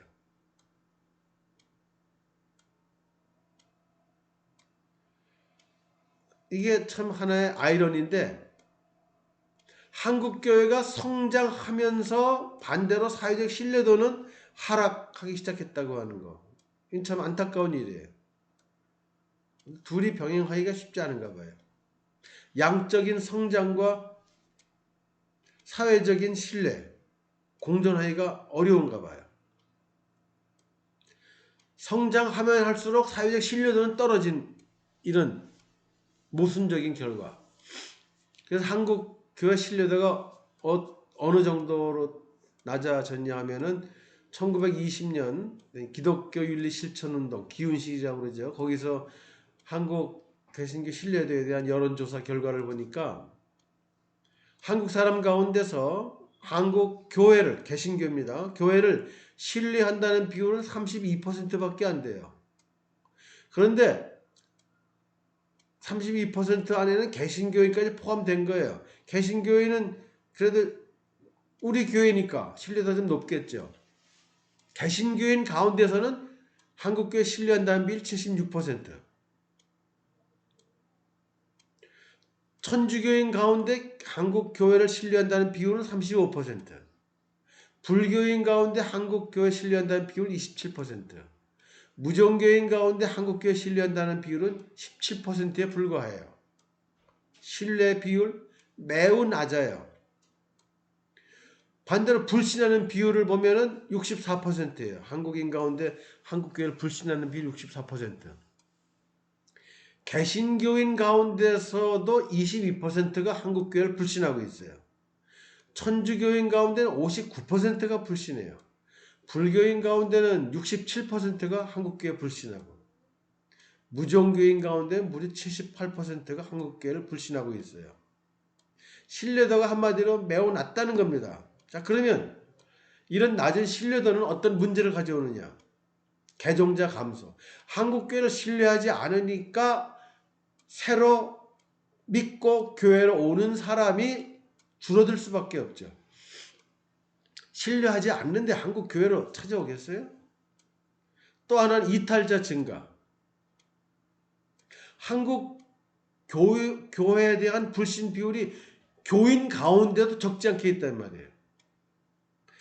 개신교인 22%가 한국교회 신뢰하지 않는다고 그랬죠. 이런 사람 잘못하면 교회 떠나갑니다. 이탈자가 증가할 수 있어요.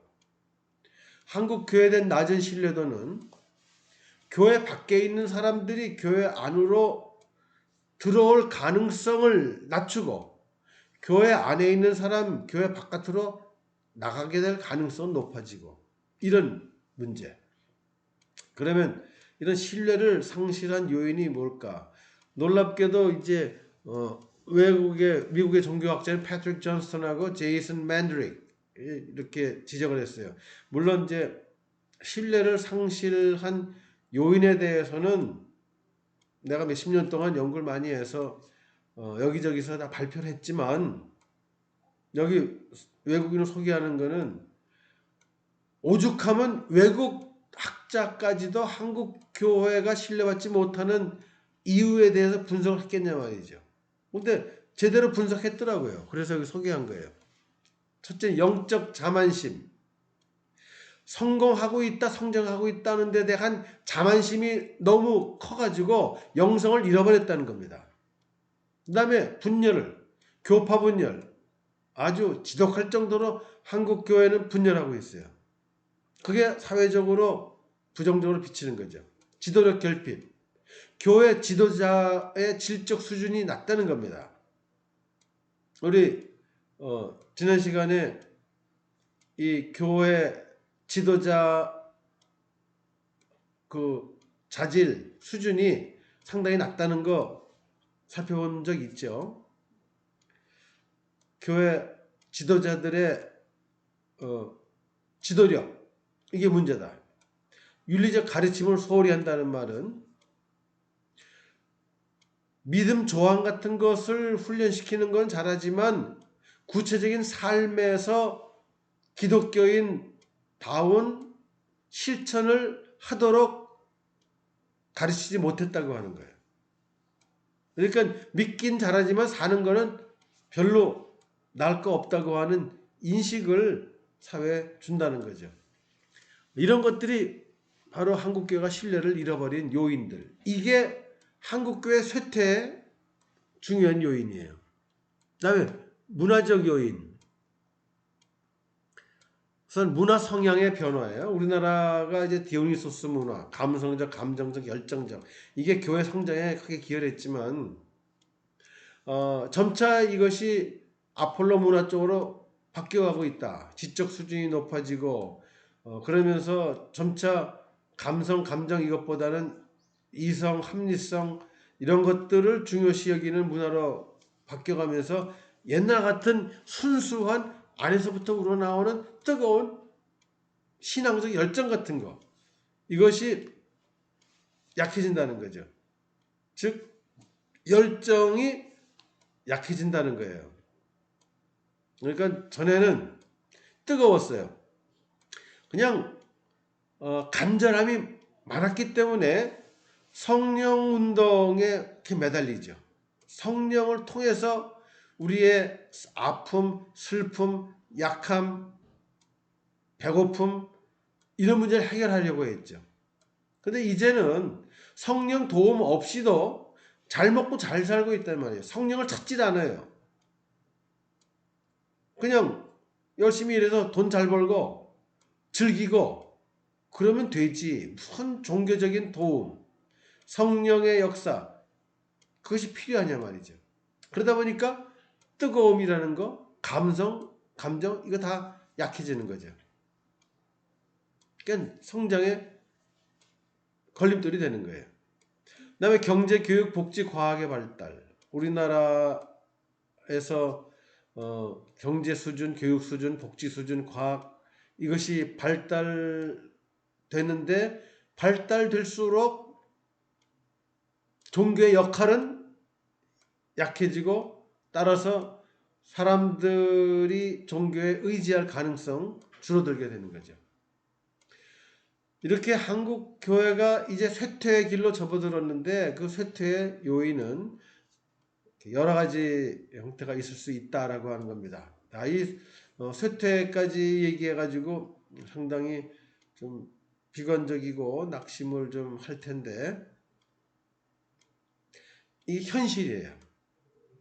이걸 부인할 수는 없어요.